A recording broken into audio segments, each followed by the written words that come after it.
بسم اللہ الرحمن الرحیم۔ شروع اللہ کے نام سے جو بڑا مہربان نہایت رحم کرنے والا ہے۔ السلام علیکم پیارے دوستوں، آج ہم سنانے والے ہیں حضرت ابراہیم علیہ السلام کا واقعہ۔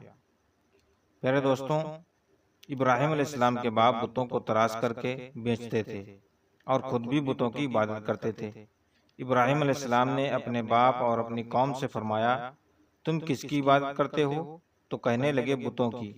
ابراہیم علیہ السلام نے فرمایا، جب تم بتوں کو پکارتے ہو تو کیا وہ سنتے بھی ہیں یا وہ تمہیں کوئی نفع نقصان پہنچاتے ہیں؟ تو لوگوں نے کہا، یہ ہم کچھ نہیں جانتے، ہم نے تو اپنے باپ داداؤں کو اسی طرح کرتے پایا ہے۔ اللہ تعالیٰ نے ابراہیم علیہ السلام کو کم عمر میں ہی ہدایت دے دی تھی، اس لیے ابراہیم علیہ السلام نے کبھی ایک لمحے کے لیے بھی بتوں کی عبادت نہیں کی تھی۔ ابراہیم علیہ السلام نے اپنے باپ کو سمجھانے کی بہت کوشش کی اور فرمایا، ابا مجھے ایسا علم ملا ہے جو آپ کو نہیں ملا، اس لیے میرے ساتھ ہو جائیے، میں آپ کو سیدھا راستہ دکھاؤں گا۔ ابا شیطان کی عبادت نہ کیجیے، بے شک شیطان اللہ کا نافرمان ہے۔ ابا مجھے ڈر لگتا ہے کہ آپ کو اللہ کا عذاب نہ پکڑے، کہ آپ شیطان کے ساتھی نہ ہو جائیں۔ ان کے باپ نے جواب دیا، اے ابراہیم، کیا تو میرے معبود سے پھرا ہوا ہے؟ اگر تو باز نہ آیا تو میں تجھے سنسار کر دوں گا، تو مجھ سے دور چلا جا اور کبھی نظر نہ آئے۔ ابراہیم علیہ السلام نے اپنے باپ سے فرمایا، آپ پر سلامتی ہو، میں اپنے رب سے آپ کے لیے بخشش طلب کرتا رہوں گا۔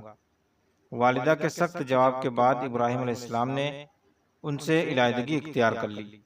ابراہیم علیہ السلام بت پرستی سے سخت چڑھتے تھے۔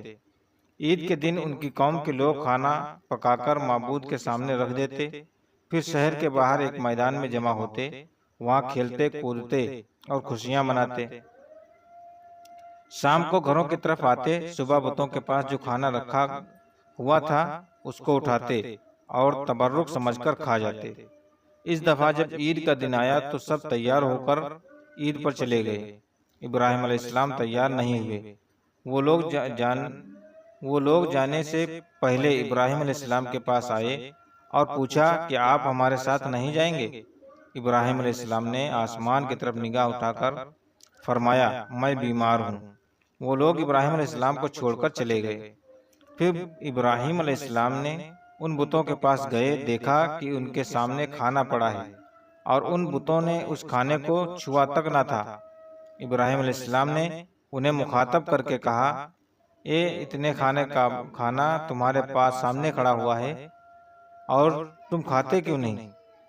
تمہیں کیا ہو گیا ہے کہ بات تک نہیں کرتے؟ پھر پوری طاقت سے کلہاڑی لی، لیکن بڑے بت کو چھوڑ دیا اور سارے چھوٹے بتوں کو گرا دیا۔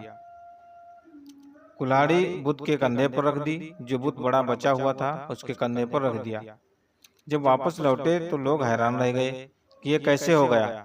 قوم کے لوگوں نے مشورہ کیا کہ سب کو اسی جگہ جمع کیا جائے، سب کو جمع کرو اور ابراہیم کو بلاؤ اور اس سے سزا دو۔ سب جمع ہو گئے اور ابراہیم علیہ السلام کو بلایا گیا تو انہوں نے پوچھا، ابراہیم، ہمارے بتوں کے ساتھ یہ حرکت تم نے کی ہے؟ ابراہیم علیہ السلام نے جواب دیا، یہ کام تو اس بڑے بت کا ہے، مجھ سے کیوں پوچھتے ہو؟ تم اپنے معبود سے کیوں نہیں پوچھ لیتے؟ تو ان کے ٹکڑے ٹکڑے کس نے اڑائے؟ ابراہیم علیہ السلام کی یہ بات سن کر وہ سب سوچ میں پڑ گئے۔ پھر کہا، ابراہیم، کیا تمہیں علم نہیں ہے کہ یہ بول نہیں سکتے؟ اب ابراہیم علیہ السلام نے فرمایا، تم اللہ کے سوا ان کی عبادت کیوں کرتے ہو جو تمہیں کچھ بھی نفع نقصان نہ دے سکے؟ تعجب ہے تم پر اور ان پر بھی جن کو تم اللہ کے سوا پکارتے ہو۔ تم ان کی پوجا کرتے ہو جن کو تم خود اپنے ہاتھوں سے بناتے ہو۔ کیا تم میں بالکل عقل نہیں ہے؟ لیکن سب کچھ سمجھنے کے بعد بھی وہ لوگ اپنے کفر پر ڈٹے رہے اور ابراہیم علیہ السلام کو سزا دینے کا فیصلہ کر لیا۔ پھر ان لوگوں نے ایک میدان میں کئی دن تک خوب ساری لکڑیاں جمع کی اور اس میں آگ لگا دی۔ جب آگ خوب بھڑک اٹھی تو انہوں نے ابراہیم علیہ السلام کو رسیوں سے باندھ کر اس آگ میں ڈال دیا۔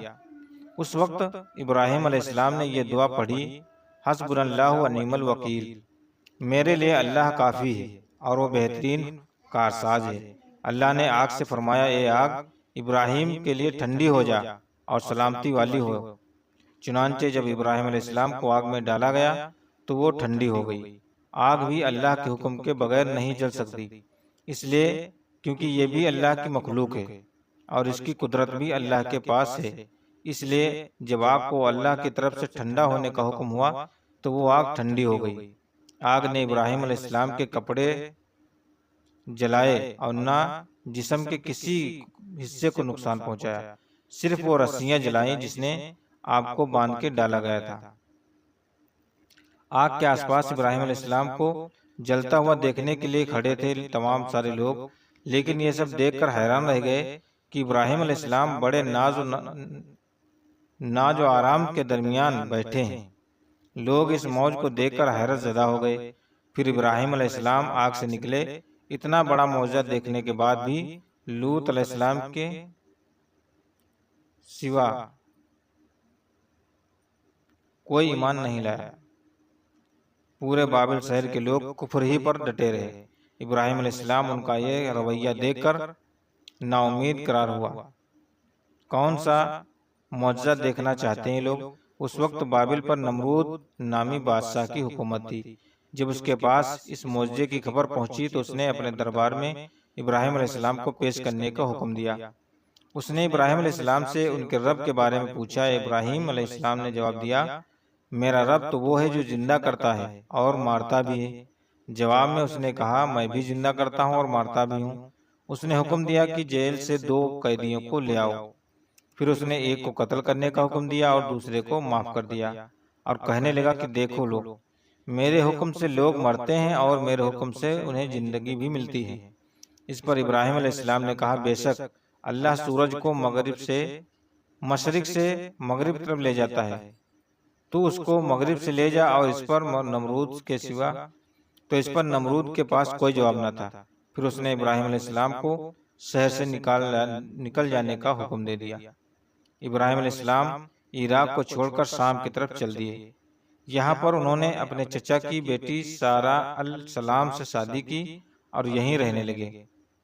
اس شہر کے لوگ بتوں کی پوجا نہیں کرتے تھے بلکہ ستاروں کو پوجتے تھے۔ یہ لوگ رات کو عبادت کرتے تھے کیونکہ ستارے رات کو دکھتے ہیں۔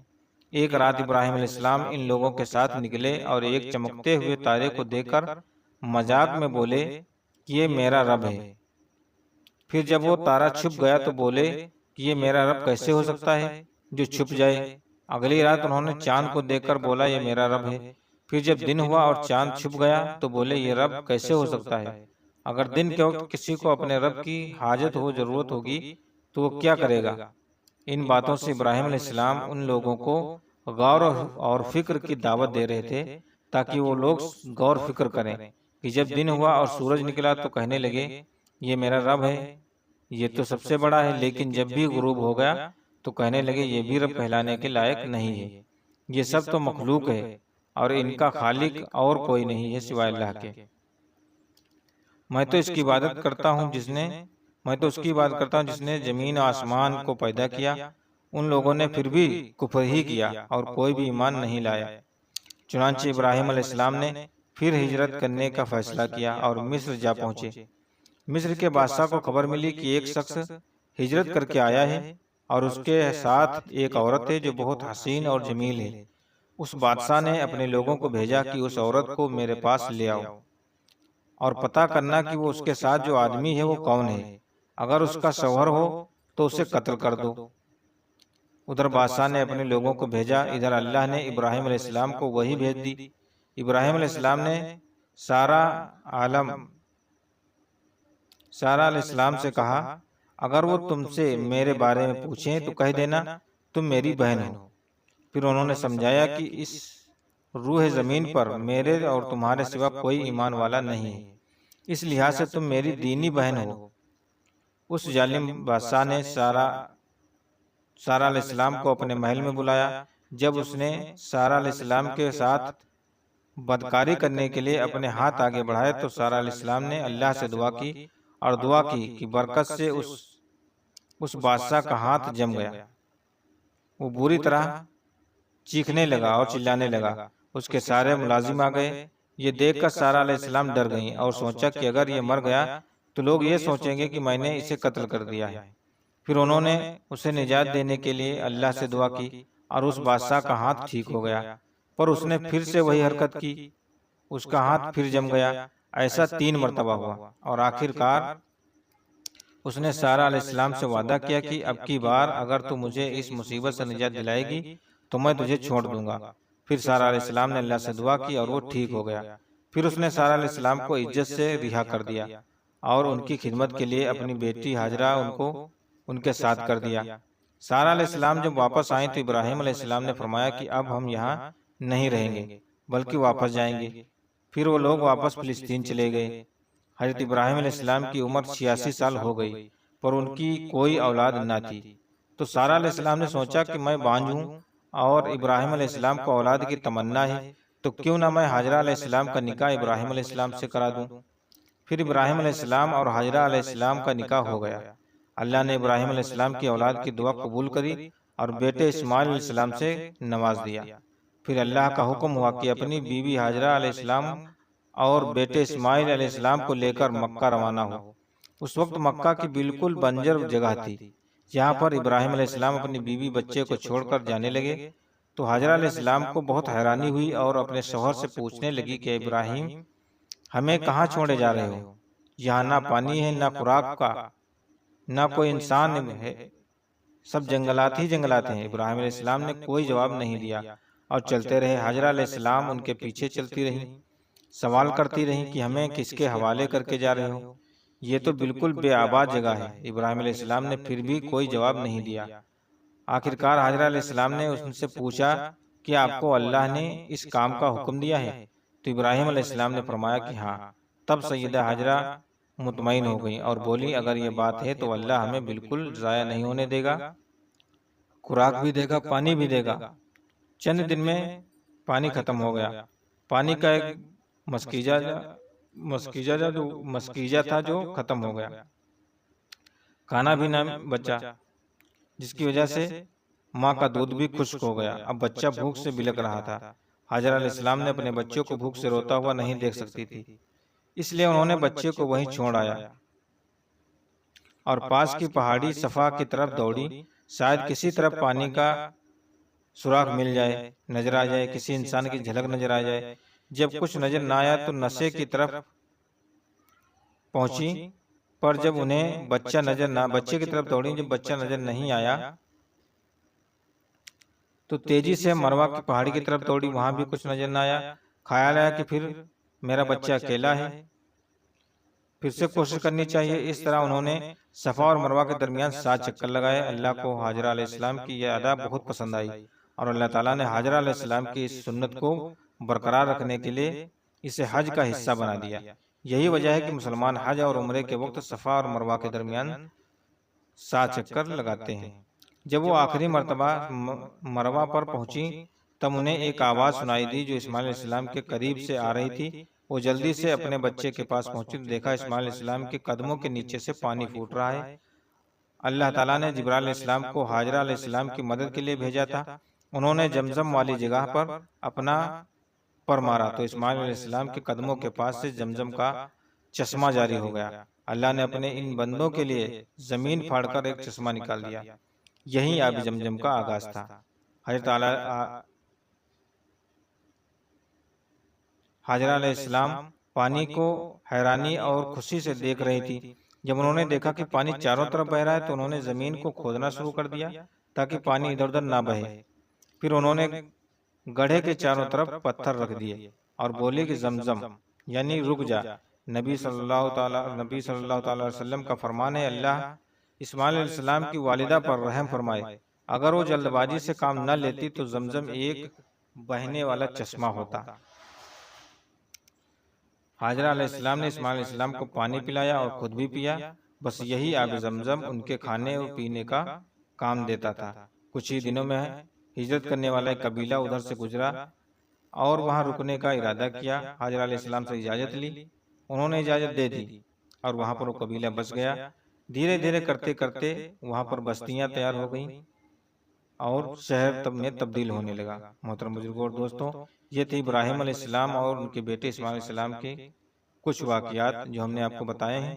امید کرتا ہوں ویڈیو آپ کو پسند آئی ہوگی اور اگر ابھی تک ہمارے اسلامک باتیں چینل پر نئے ہیں تو پلیز چینل کو سبسکرائب کیجیے گا اور اپنے دوستوں میں شیئر ضرور کیجیے گا۔ اب ملتے ہیں اگلی ویڈیو میں، تب